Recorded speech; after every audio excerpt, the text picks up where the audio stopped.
एक आसुर्य प्रवृत्ति के लोग और एक दैवीय प्रवृत्ति के लोग। किसी के प्रति कोई गलत द्वेष भावना मत रखना। आसुर्य प्रवृत्तियां खुल करके दैवीय प्रवृत्ति का संहार करने लगती हैं। तो समय आता है युग परिवर्तन का, जहां फिर इन प्रवृत्तियों का नाश करना अनिवार्य हो जाता है। आपके एक भोजन की प्रवृत्ति बदल जाने पर आपके पूरे जीवन की दिशा ही बदल चुकी है। तो ये मांसाहार आपके लिए वर्जित है। सनातन के सिद्धांत बहुत गहरे हैं। दोस्तों, आपने जरूर सुना होगा, जैसा खाए अन्न वैसा होए मन। मांसाहार मनुष्य के भीतर हिंसक और आसुरी प्रवृत्तियों को बढ़ा रहा है। याद रखिए, आगे आने वाला समय बेहद खतरनाक और भयानक है। देखिए, एस्ट्रोलॉजर मनोज गुप्ता ने दी है मांसाहारियों को सावधान होने की बड़ी चेतावनी। अगर अभी नहीं समझ पाए तो कभी नहीं समझ पाओगे। देखें पूरी वीडियो। लोग अपने अपने तर्क देते हैं। तर्क भी कैसे देते हैं? अरे, किस शास्त्र में लिखा है कि नॉनवेज नहीं खाना चाहिए? कोई आप हमको एविडेंस बताइए धर्मशास्त्र ग्रंथ का जहां ये कहा गया हो कि नॉनवेज नहीं खाना चाहिए। सनातन के अंदर ये क्यों वर्जित है? ये सनातन के विरुद्ध क्यों है? और अगर आप कहते हैं कि जीव हत्या है, तो हम फल खाते हैं, उसमें भी तो जीव होता है, वृक्षों में भी जीव होता है। हम दही खाते हैं, उसमें कितने कीटाणु होते हैं। हम सांस लेते हैं तो न जाने कितने असंख्य जीव हमारे भीतर चले जाते हैं। तो क्या ये मांसाहार नहीं है? यहां तक कि एक मूंगफली का दाना लिया जाता है और हाथ में रखा जाता है 5 मिनट के लिए और कहा जाता है देखिए इसके अंदर भी जीव है, तो आप ये खा रहे हैं तो आप जीव को खा रहे हैं। ऐसे बहुत सारे तर्क लोग देते हैं। तो सनातनियों, ये प्रश्न करोड़ों लोगों का है।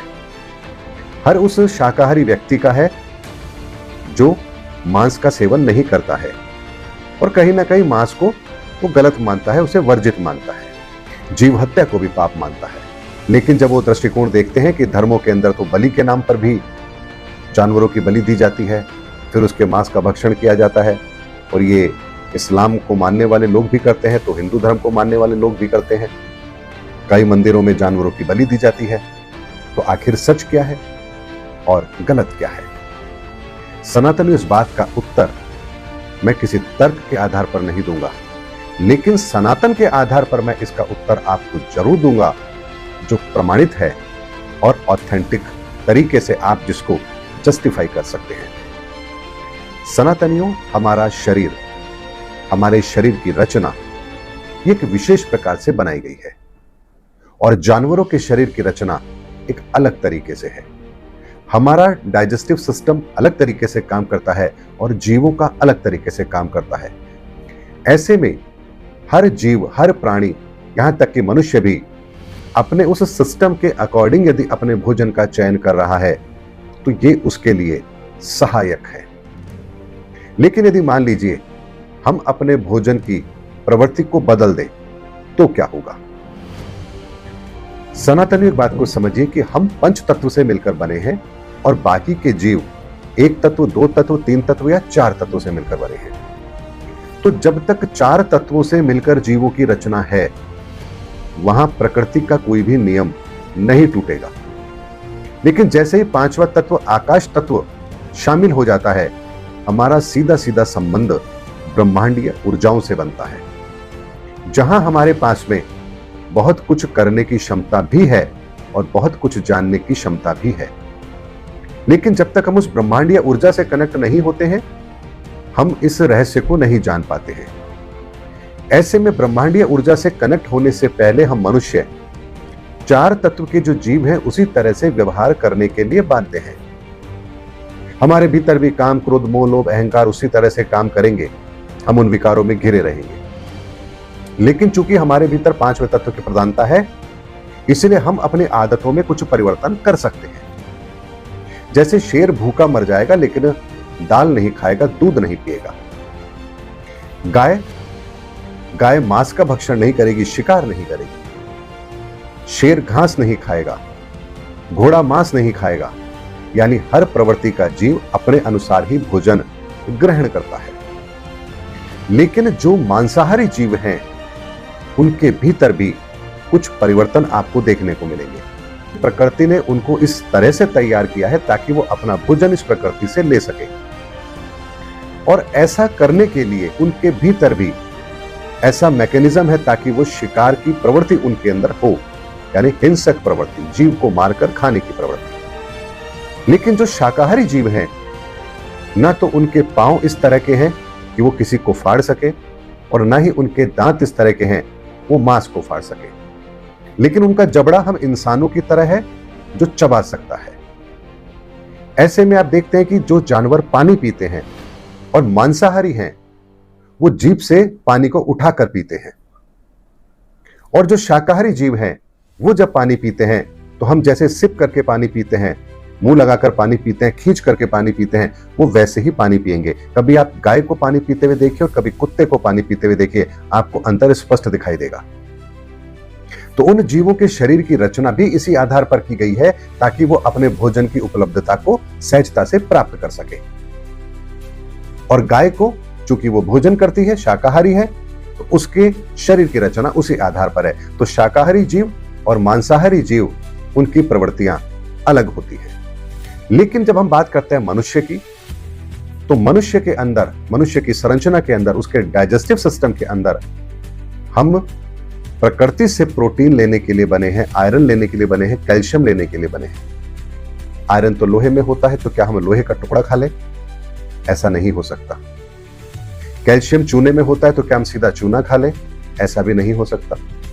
तो जिस वनस्पति के अंदर आयरन है हम उसको ग्रहण करते हैं, जिस वनस्पति में कैल्शियम है हम उसको ग्रहण करते हैं, जिन वनस्पतियों में प्रोटीन है हम उसको ग्रहण करते हैं, और हमारा शरीर हमारे भीतर ऐसे एंजाइम्स डेवलप करता है ताकि हम उस भोजन को पचा सके और उससे अपना विकास कर सके। लेकिन जब हम मांसाहार भोजन ग्रहण करते हैं तब हमारा शरीर चूंकि उस भोजन को खाने के लिए, पचाने के लिए नहीं बना है, तो ऐसे में उस भोजन को पचाने के लिए आपके शरीर को एक विशेष प्रकार का एंजाइम डेवलप करना होता है। वो आपका शरीर उस भोजन को पचाने के लिए जिन चीजों को रिलीज करेगा, उसके साथ में कुछ और भी चीजें आपके भीतर परिवर्तित होंगी, क्योंकि शरीर को अब यह इंस्ट्रक्शन मिला है कि यह भोजन उसे पचाना है। तो उस भोजन को पचाने के लिए जिस तरह की एंजाइम्स की जरूरत होगी वो वही रिलीज करेगा या बनाना शुरू करेगा, और उसके साथ में उस भोजन के अनुसार वो आपके लिए एक और व्यवस्था करेगा कि भोजन जिस तरह से उपलब्ध होता है वो प्रवृत्तियां भी आपके भीतर आएंगी। अर्थात जो मांसाहारी जीव है, शिकार करने वाले, उसी तरह की प्रवृत्ति आपके भीतर भी आई, तो आपके भीतर हिंसक प्रवृत्ति का जन्म होगा, उत्तेजना का जन्म होगा।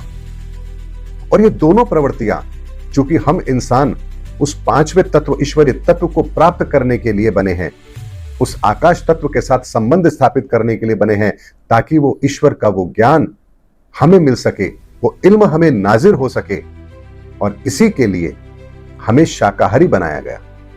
लेकिन जब हम अपने भोजन में परिवर्तन कर देते हैं, तब हमारे भीतर इस तरह के परिवर्तन आना शुरू हो जाते हैं और हमारी प्रवृत्ति बदलना शुरू हो जाती है। हम हिंसक हो जाते हैं, हम कामोत्तेजक हो जाते हैं, काम वासना हमारे भीतर पैदा होती है। और ये सब कुछ जब हमारे भीतर होता है और हमारे साथ बहुतायत में लोग जब इस चीज का सेवन कर रहे हैं, तो वो सोसाइटी कहीं ना कहीं एक अलग दृष्टिकोण को लेकर के फिर पनपने लगती है, और फिर सोसाइटी के अंदर हिंसा और उत्तेजना और यौन अपराध या भोग विलासिता के प्रति आपकी आसक्ति, ये सब कुछ बढ़ने लगेगी और आप धर्म के रास्ते से अलग हो जाएंगे। ऐसे में आप जिस उद्देश्य के लिए इस धरा पर आए, वो उद्देश्य अब आपको प्राप्त नहीं होगा। और ये कितनी बड़ी क्षति है आपके जीवन की, इसका आकलन आप स्वयं कीजिए। सनातन तो ये बताता है कि इसको करने से क्या होगा और इसको करने से क्या होगा, और इसीलिए जो सनातन के विरुद्ध आचरण करते हैं, तो उनके भीतर, क्योंकि जब वो मांस का भी सेवन करेंगे, मदिरा का भी सेवन करेंगे, सनातन के विरुद्ध कार्य करेंगे, उनकी प्रवृत्ति बिल्कुल अलग हो जाएगी। इसीलिए दो तरह के लोग इस धरा पर मौजूद होते हैं, एक आसुर प्रवृत्ति के लोग और एक दैवीय प्रवृत्ति के लोग, और इसे ही कहा जाता है देवासुर संग्राम। यानी दो विचारधारा सदैव रहती है, जहां वो आपस में लड़ती हैं, एक दूसरे को सही ठहराने की कोशिश करती हैं। और आज भी जो हम लड़ाई लड़ते हैं, धर्म के नाम पर लड़ते हैं, और चीजों के नाम पर लड़ते हैं, तो एक पक्ष होता है जो धर्म के लिए खड़ा है, दूसरा पक्ष वो है जो धर्म के विरुद्ध है, और ये देवासुर संग्राम सदैव चलता रहता है। लेकिन जब इसकी एक अति हो जाती है, आसुर प्रवृत्तियां खुल करके दैवीय प्रवृत्ति का संहार करने लगती हैं, तब फिर वो समय आता है युग परिवर्तन का, जहां फिर इन प्रवृत्तियों का नाश करना अनिवार्य हो जाता है। और इसे ही कहा जाता है धर्म स्थापना, अर्थात व्यक्ति को पुनः धर्म के आचरण की ओर मोड़ना, उसकी आसुर प्रवृत्ति को समाप्त करना, उसके भीतर देवतुल्य विचारों को उत्पन्न करना और उसकी दिशा को सही तरह से मोड़ करके धर्म के रास्ते पर उसको चला देना, यह होता है धर्म स्थापना का कार्य। इसे ही कहते हैं धर्म स्थापना। इसीलिए सनातन के अंदर मांसाहार को इस तरह से नहीं लिया गया है कि जहां आप मांस खा रहे हैं तो आपको पाप लग रहा है। पाप कैसे लग रहा है, इस बात की गंभीरता को समझ लीजिए। आपके एक भोजन की प्रवृत्ति बदल जाने पर आपके पूरे जीवन की दिशा ही बदल चुकी है, और ये आपको कहां लेकर के जा रही है, इसकी गंभीरता को आप तब समझेंगे जब आप सनातन को जानेंगे, सनातन को समझेंगे। आपके एक छोटे से विचार से भी आपके भीतर कितना बड़ा परिवर्तन आ सकता है, इसका महत्व आप तब समझेंगे जब आप सनातन को समझेंगे। निंदा मत करना, किसी के प्रति कोई गलत द्वेष भावना मत रखना, लेकिन दुर्भाग्य लोग आज भी वो कार्य कर रहे हैं। तो ऐसे लोगों का क्या होगा कि मुझे बताने की आवश्यकता थोड़े ही है। ये मार्ग उन्होंने चुना है, इसका रिजल्ट उन्हें मिलेगा। क्यों मिलेगा? क्योंकि प्रकृति का नियम है। दोस्तों, अपनी गंदीलत या आदतों को छुड़ाने के लिए आज से ही संत रामपाल जी महाराज के सत्संग सुनना शुरू करें और शास्त्र अनुसार सच्ची भक्ति जानने के लिए कमेंट बॉक्स में वीडियो देखें। अगर आपको वीडियो पसंद आई है तो वीडियो को ज़्यादा से ज़्यादा अपने दोस्त और रिश्तेदारों के पास शेयर करें और वीडियो को लाइक, कमेंट, चैनल को सब्सक्राइब करें। मिलते हैं अन्य किसी नई वीडियो के साथ।